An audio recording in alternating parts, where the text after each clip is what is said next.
সম্মানিত উপদেষ্টা, সিলেট সদর উপজেলা বিএনপির সিনিয়র সহসভাপতি জনাব আব্দুর রহমান, বিশেষ অতিথি হিসেবে উপস্থিত রয়েছেন সিলেট সদর উপজেলা বিএনপির সংগ্রামী যুগ্ম সম্পাদক ফারুক আহমদ, যুগ্ম সম্পাদক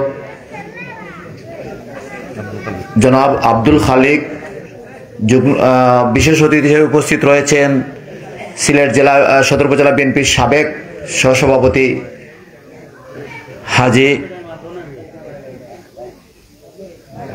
ইমতাজ আলী সাহেব।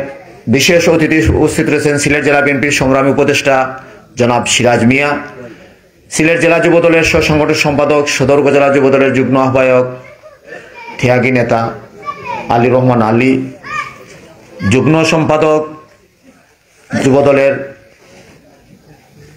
জেলা যুবদলের সংগঠন সম্পাদক আব্দুল হাদ রানা, সদর উপজেলা বিএনপির গণশিক্ষা বিষয়ক সম্পাদক, অত্যন্ত পরিশ্রমী এই এলাকার কৃতি সন্তান জনাব আব্দুল সালাম, সদর উপজেলা বিএনপির সম্মানিত সদস্য, এই এলাকার আর কৃতি সন্তান জনাব আব্দুর রহিম, দুবাই প্রবাসী, যিনি এই আগামী দিনের সমাবেশকে সফল করার জন্য দিন রাত পরিশ্রম করে যাচ্ছেন, আমাদের সকলের অত্যন্ত প্রিয়জন, দলের একজন নিবেদিত প্রাণ জনাব ফয়সল আহমদ সহ উপস্থিত যুবদল, ছাত্রদল, বিএনপির মুরব্বিয়ান, সবাইকে বক্তব্যের শুরুতে সদর উপজেলা বিএনপির পক্ষ থেকে সংগ্রামী শুভেচ্ছা, জিয়াবাদী অভিনন্দন।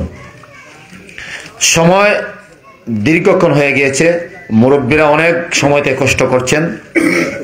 বিএনপিকে মনে প্রাণে বিশ্বাস করেন বা বিএনপিকে ভালোবেসেন বিদায় প্রায় 4 ঘন্টা হয়ে গেছে প্রোগ্রাম আমাদের চলছে।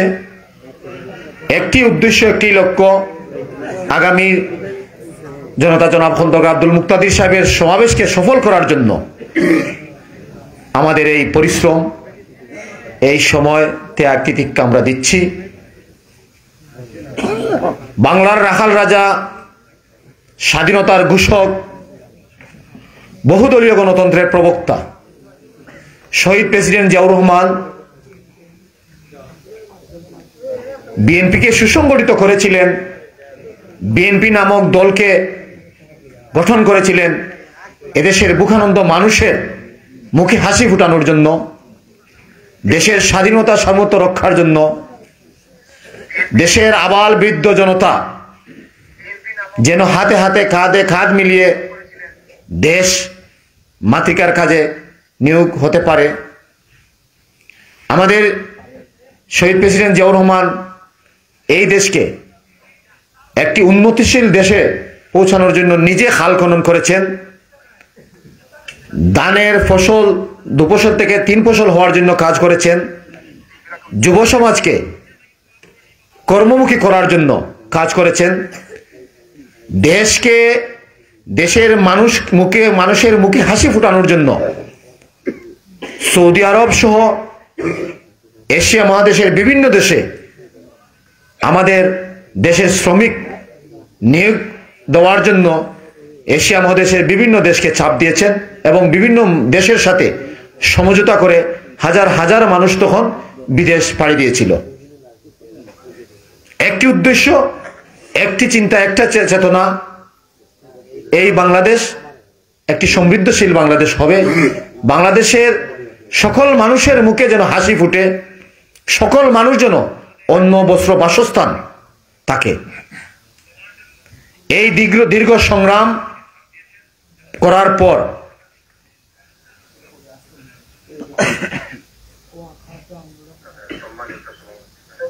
দেশনেত্রী বেগম খালেদা জিয়া, এরশাদ সরকারের পতন, দীর্ঘ 9 বছর এদেশের সাধারণ মানুষকে নিয়ে বিএনপি আন্দোলন করেছিল এরশাদ সরকারের পতনের জন্য।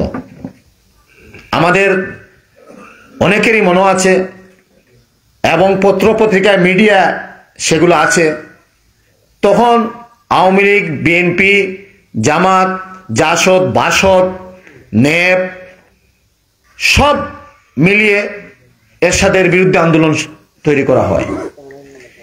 সেই চট্টগ্রামের লালদিঘির ময়দানে তথাকথিত ফ্যাসিস্ট দেশকে অস্থিতিশীল করার যে মহানায়ক স্বৈরাচারী শেখ হাসিনা সেদিন চিটাগাঙ্গের লাল দিঘির ময়দানে বলেছিল সবাইকে নিয়ে এরশাদের বিরুদ্ধে আমরা আন্দোলন করব। ঠিক পরের দিন ৮৬ সালে ঠিক পরের দিন এদেশের সকল দলকে রেখে জাতীয় পার্টির নির্বাচনে অংশগ্রহণ করেছিল। মানুষ তখন দিশা হয়ে গিয়েছিল। আর দেশনেত্রী বেগম খালেদা জিয়া সেদিন বলেছিলেন এদেশের মানুষের ভোটের অধিকার নিশ্চিত না করা পর্যন্ত, এদেশের মানুষকে স্বৈরশাসকের হাত থেকে মুক্তি না করা পর্যন্ত আমার আন্দোলন চলবে, আমার দলের আন্দোলন চলবে, এদেশের সাধারণ মানুষকে নিয়ে আন্দোলন করব। সেই ৯০ সালে দেশনেত্রী বেগম খালেদা জিয়ার নেতৃত্বে স্বৈরাচারের পতন হয়। সারা বাংলাদেশের মানুষ আপসহীন নেত্রী হিসাবে ঘোষণা করে। আমাদের সেই নেত্রী দেশনেত্রী বেগম খালেদা জিয়া ২০০১ সালে ভোট বিপ্লবের মাধ্যমে প্রধানমন্ত্রী হওয়ার পর সাবেক প্রধানমন্ত্রী, তিনবারের প্রধানমন্ত্রী, সারা দেশে উন্নয়ন সাধিত হয়। সেই উন্নয়ন দেখে ২০০৬ সালে একটি 111 সৃষ্টি করে। আপনারা দেখেছেন দেশনেত্রী বেগম খালেদা জিয়ার উপর কি অত্যাচার হয়েছে। আমাদের দলের ভারপ্রাপ্ত চেয়ারম্যান, আগামী দিনের রাষ্ট্রনায়ক তারেক রহমানের উপর অমানসিক নির্যাতন করা হয়েছে। বিএনপি পরিবারের গ্রাম থেকে শুরু করে জাতীয় পর্যায়ে কোনো নেতাকর্মী সেই 111-এর সময় তাদের হাত থেকে রক্ষা পায়নি। কিন্তু তখনই বলেছিলেন আমাদের দেশনেত্রী বেগম খালেদা জিয়া, মরতে হয় এদেশেই মরব, বাঁচতে হয় এদেশের সাধারণ জনগণকে নিয়ে বাঁচব। সেই ৯০ সালে আপসহীন নেত্রী ২০০৭ সালে আবার দেশের কথা চিন্তা করে, সাধারণ মানুষের কথা চিন্তা করে তখন দেশ থেকে চলে যাননি। সেই ২০০৭ সাল থেকে শুরু করে ২০২৪ সালের ৫ই অগাস্টের আগ পর্যন্ত দেশনেত্রীর অবস্থা, বিএনপি পরিবারের অবস্থা, বিএনপি যুবদল, ছাত্রদল, স্বেচ্ছাসেবক দল, কৃষক দল শুরু করে সাধারণ তৃণমূল পর্যায়ের বিএনপির কর্মীরা এই স্বৈরাচারী শেখ হাসিনার অত্যাচার থেকে মানুষ রক্ষা পায়নি, সাধারণ মানুষ রক্ষা পায়নি। আমাদের আপসহীন নেত্রী দেশনেত্রী বেগম খালেদা জিয়াকে বারবার প্রস্তাব দেওয়া হয়েছিল দেশ ত্যাগ করার জন্য, বিদেশে সুচিকিৎসার জন্য, কিন্তু উনি অনড় ছিলেন। এদেশে সাধারণ মানুষের ভোটের অধিকার নিশ্চিত না হওয়া পর্যন্ত, গণতন্ত্র প্রাতিষ্ঠানিকভাবে রূপ নেওয়া পর্যন্ত, দেশের স্বাধীনতা সার্বভৌমত্ব নিশ্চিত না হওয়া পর্যন্ত আমি এক দিনের জন্য, ১ ঘন্টার জন্য, ১ মিনিটের জন্য এই দেশ ত্যাগ করব না। আমাদের সাবেক প্রধানমন্ত্রী দেশনেত্রী বেগম খালেদা জিয়া আপনারা দেখেছেন ২০২৪ সালে বারবার অসুস্থ হয়ে পড়েছেন। প্রতিদিন সকালে, দুপুরে, রাত্রে ক্লিনিকে নেওয়া হয়েছে। মুমূর্ষু অবস্থায় ওনাকে ক্লিনিকে নেওয়া হয়েছে। তারপরও এই স্বৈরাচারী শেখ হাসিনার সাথে আপোষ করেননি, এদেশের সাধারণ মানুষকে রেখে পালিয়ে যাননি, এদেশের সাধারণ মানুষকে রেখে দেশের বাইরে চলে যাননি। এই লুটেরার দল, দুর্নীতিবাজের দল, খুনি দল, গণহত্যাকারী দল, একদম শিশু থেকে শুরু করে বৃদ্ধ লোক পর্যন্ত এদের কাছ থেকে রেহাই পায়নি। এদের বন্দুকের নল থেকে সাধারণ মানুষ রেহাই পায়নি। আজকে সাধারণ মানুষকে বোকা বানিয়ে সাধারণ মানুষকে বিপদে ফেলে দিনের আধারে এ দেশ থেকে উনি কোথায় গেছেন? পালিয়ে গিয়েছেন। আর আমাদের দেশনেত্রী বেগম খালেদা জিয়া এখনো ইনশাআল্লাহ এই দেশের মাটিতে সাধারণ মানুষকে নিয়ে বসবাস করছেন।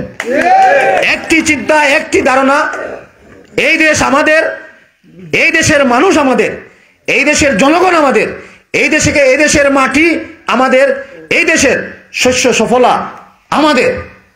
অতএব এই দেশকে আমরা ভালোবাসি বলে বিএনপি এই দেশকে ভালোবেসেই বলে আজকে বিএনপি সারা বাংলাদেশ তথা এশিয়া মহাদেশের সর্ববৃহৎ একটি দল হিসাবে পরিচিতি পেয়েছে।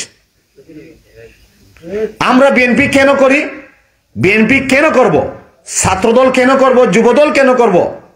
বিএনপিকে কেন ভালোবাসবো? বিএনপিকে ভালোবাসার অনেক উদাহরণ রয়েছে। এই দেশের জন্য বিএনপি অনেক ত্যাগ তিতিক্ষা করেছে। এই দেশের সাধারণ মানুষের জন্য বিএনপির হাজার হাজার নেতাকর্মী জেল কেটেছে। এই দেশকে ভালোবাসার জন্য আমাদের সিলেট বিভাগের প্রিয় নেতা এম ইলিয়াস আলী গুম হয়েছে, আনসার আলী দিনার গুম হয়েছে, শত শত মানুষ পঙ্গুত্ব বরণ করেছে। এই জুলাই আগস্টের আন্দোলনে সবচেয়ে বেশি যদি মানুষ মারা যায়, সবচেয়ে বেশি মানুষ যদি ক্ষতিগ্রস্ত হয়, সবচেয়ে বেশি যদি মানুষ পঙ্গুত্ব বরণ করে, সবচেয়ে বেশি যদি মানুষের অঙ্গহানি হয়, তাহলে বিএনপি পরিবারের মানুষের হয়েছে। হাজারের অধিক মানুষ নিহত হয়েছে এই জুলাই আগস্টে। এই জুলাই আগস্টের ফসল 5ই আগস্টের ফসল এমনিতে আসেনি। দীর্ঘ 17 বছরে বিএনপি ধীরে ধীরে রাজপথে আন্দোলন করেছে, বিশ্বের দরবারে বাংলাদেশের অবস্থা তুলে ধরেছে। প্রতিদিন বাংলাদেশের সাধারণ মানুষের জন্য কথা বলেছে, এদেশের স্বাধীনতা সমর্থনের কথা বলেছে। সেই 17 বছরের ফসল 5ই আগস্ট। অতএব বিএনপিকে রেখে, বিএনপিকে বাদ দিয়ে এই দেশে গণতন্ত্র চলে না, গণতন্ত্র চলবেও না। বিএনপিকে বাদ দিয়ে এদেশের রাষ্ট্র কাঠামো করা যাবে না। আজকে যারা বিএনপিকে নিয়ে ষড়যন্ত্র করছেন, দেশকে নিয়ে যারা ষড়যন্ত্র করছেন, প্লিজ ষড়যন্ত্র বন্ধ করুন। এদেশের 80% মানুষ বিএনপিকে ভালোবাসে। আজ যদি বিএনপি দেশের জন্য, দেশের স্বাধীনতার জন্য, দেশকে রক্ষার জন্য বিএনপি এই মুহূর্তে দেশ নায়ক তারেক রহমান ডাক দেন, আমার দৃঢ় বিশ্বাস 17 কোটি মানুষ 1 মিনিটে রাজপথে নেমে যাবে। অতএব আমাদেরকে ভয় দেখাবেন না। আমাদেরকে যদি ভয় দেখান, তাহলে আমাদের বিএনপি পরিবার বারুদের মতো জ্বলে উঠবে। অতএব আমরা আশাবাদী, অচিরেই একটি সুন্দর সুষ্ঠু নির্বাচনের পরিবেশ তৈরি হবে। সাধারণ মানুষের 17 বছর কাঙ্ক্ষিত তার ভোট, তার চয়েস মতো, তার নির্ধারিত কোনো ব্যক্তিকে, তার নির্ধারিত কোনো প্রতীকে আমরা একদিনের জন্য একটি ভোট দিতে পারি নাই। আমাদের 17 বছরের আশা আকাঙ্ক্ষা, আমরা একটি ভোট দিব জাতীয় নির্বাচনে আমাদের প্রাণের প্রিয় প্রতীক ধানের শীষ। অচিরেই আপনারা নির্বাচনের পরিবেশ তৈরি করুন, নির্বাচনের ব্যবস্থা করুন। দেশের মানুষ নির্বাচন চায়, একটি গণতান্ত্রিক দেশে গণতান্ত্রিকভাবে একটি রাষ্ট্র সরকার চায়, এবং এই সরকারের মধ্যে দিয়ে সাধারণ মানুষের উন্নয়ন চায়, এলাকার উন্নয়ন চায়, তার গ্রামের উন্নয়ন চায়, তার মহল্লার উন্নয়ন চায়। বিগত দিনে যে উন্নয়ন হয়েছে, ব্যক্তি মানুষের উন্নয়ন হয়েছে, ব্যক্তি মানুষের উঠানের উন্নয়ন হয়েছে, তার বাড়ির উন্নয়ন হয়েছে, তার ঘরের রাস্তার উন্নয়ন হয়েছে, সাধারণ মানুষের উন্নয়ন হয় নাই। আর প্রশাসনের কাছে আমাদের একটি আবদার থাকবে, 17 বছর আপনারা কিভাবে প্রশাসন চালিয়েছেন এদেশের সাধারণ মানুষ জানে, আমরা জানি। সাধারণ মানুষের অভাব অভিযোগের কথা শুনেন, সাধারণ মানুষের সহায় সম্পত্তির দিকে খেয়াল রাখেন। অযথা ভিন্নভাবে প্রশাসন নিয়ে চালানোর চেষ্টা করবেন না। আপনারা সুতরাং দেশকে ভালোবাসুন, দেশের মানুষকে ভালোবাসুন, দেশের আপমর জনসাধারণকে নিয়ে প্রশাসন কাজ করার সুযোগ তৈরি করুন। আমরা সাধারণ মানুষ আপনাদেরকে সহযোগিতা করব। আগামী দিনে আমাদের এই সোনাতুলা বাজারে যে ঐতিহাসিক জনসমাবেশের আয়োজন হচ্ছে, আমরা আশাবাদী সেদিন 4 থেকে 5 হাজার লোক হবে। আমরা আশাবাদী সেদিন আমাদের প্রধান অতিথি খন্দকার আব্দুল মুক্তাদি সাহেব এই এলাকার উন্নয়ন সম্বন্ধে দিক নির্দেশনামূলক বক্তব্য দিবেন।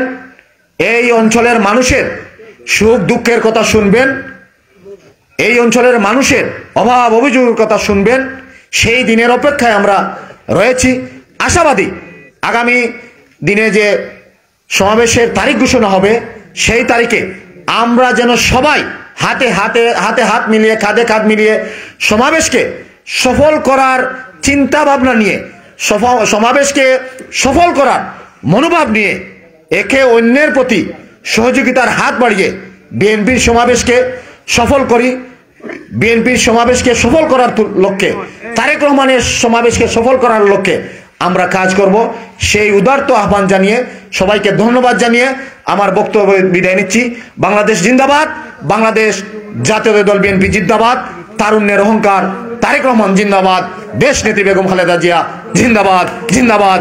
সবাইকে ধন্যবাদ। আসসালামু আলাইকুম।